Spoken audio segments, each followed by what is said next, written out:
Now, Channel 4 begins a season of extreme cinema. Robert De Niro starred after hurling a petrol bomb at Mario's Pizza in Mill Street, Driffield, just outside Hull. Persona, and I can certainly see how people can be taken in by her completely. The probe into Mont, who's wanted in connection with a series of major frauds, has been a 7-year saga. But last September it took a surprise twist when Detective Steve Skerritt went looking for a family computer. I saw what looked like an outstanding offer and went round to an address in Hove where I met Fiona for the first time. My impression of Fiona was one of a confident business-type lady. But it emerged that the computer he was about to buy was at the centre of a massive fraud involving stolen office equipment. Both suppliers and customers were ripped off to the tune of hundreds of thousands of pounds. We got a search warrant, and on the Monday, rather than go back down there and buy the computer system, we actually went down there and raided her flat. Mont was arrested in connection with the fraud and taken to Stenning Police Station in Sussex. It was an extraordinary fall from grace for a woman who had all the advantages of a privileged upbringing. Mont was born and raised in an exclusive part of Lewes in East Sussex. She came from one of the most prominent families in the area.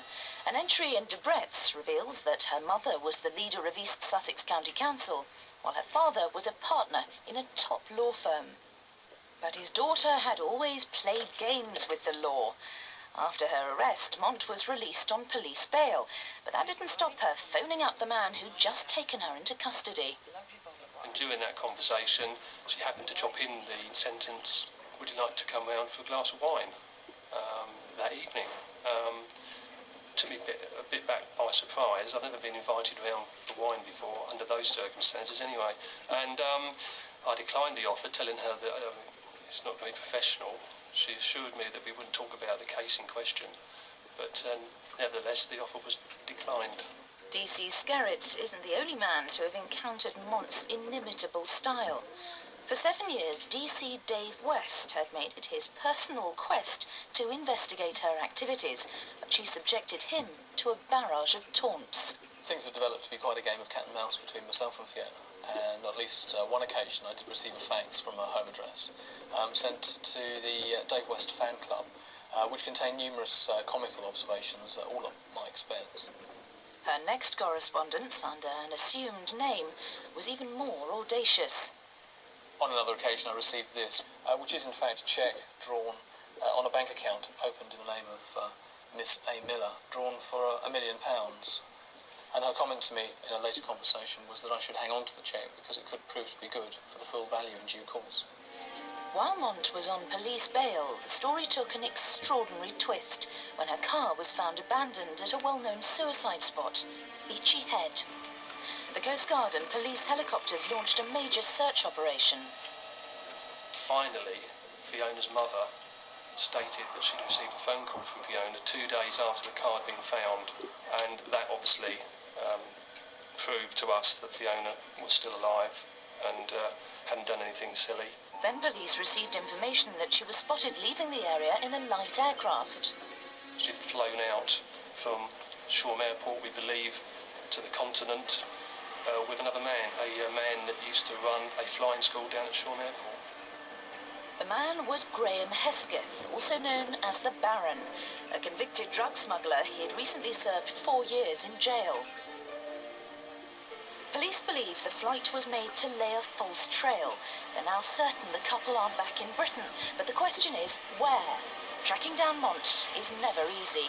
Fiona is very adept at covering her tracks, typically by changing the names that she uses or adopting aliases.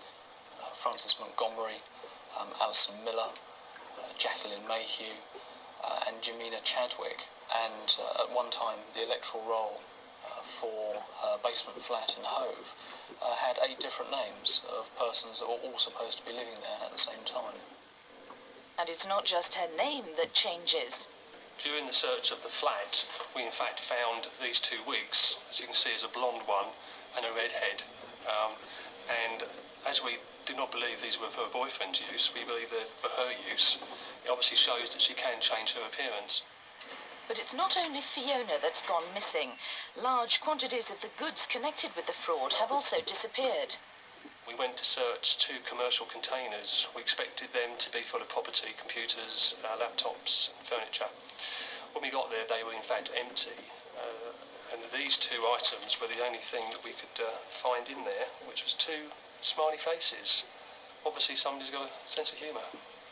Well, Sussex Police have set up an incident room for that case. The number is 0845 60 70 999. You can email us, of course, or you can call us in the studio. And remember, all of tonight's cases are featured on our website if you want a closer look. Now, here's tonight's final Most Wanted file. Smooth talking. Shortly with the main news, and in football, who will England, Scotland, Wales and Northern Ireland face in the European Championships? The first David ITV newsrooms around the country. Thank you, Mary. Good afternoon. The news now from Meridian. A woman from Brighton, described as Britain's most wanted woman, has been tracked down in Spain. 31-year-old Fiona Mont is nicknamed the Cat for her ability to give police the slip. She's been on the run since fleeing Sussex more than 2 years ago. She's first thought to have fled to Holland, but was caught by police in Malaga. She's now behind bars after allegedly masterminding a £300,000 computer fraud. This is the face of Fiona Mont, the woman dubbed Britain's most wanted, being questioned by police after undercover officers raided her home in Sackville Road in Hove. She later skipped bail, faked her own death at Beachy Head and fled the country, flying from Shoreham Airport with her boyfriend Graham Hesketh, himself a convicted drug trafficker. The former Brighton public schoolgirl was arrested by Spanish police in Malaga yesterday morning over an alleged £300,000 fraud involving the sale of computers. The situation with Fiona Mont is that extradition proceedings will continue. She will remain in Spain until those proceedings are finished, and then we hope that she'll be returned to the UK and put before UK courts. Fiona Mont, known as the Cat, is seen here in exclusive home video pictures filmed just before she went on the run from Sussex Police. Meridian spoke to her 9 years ago after she was rescued in heavy seas off Brighton, unaware she'd been in trouble with police. She was so sure of herself, she set up a website to taunt detectives in Sussex who've been hunting her since 1999. Now it appears her game is up. Fiona Mont is appearing before magistrates in Malaga today. Peter Robinson for Meridian News. South West Trains is planning to run 500 trains to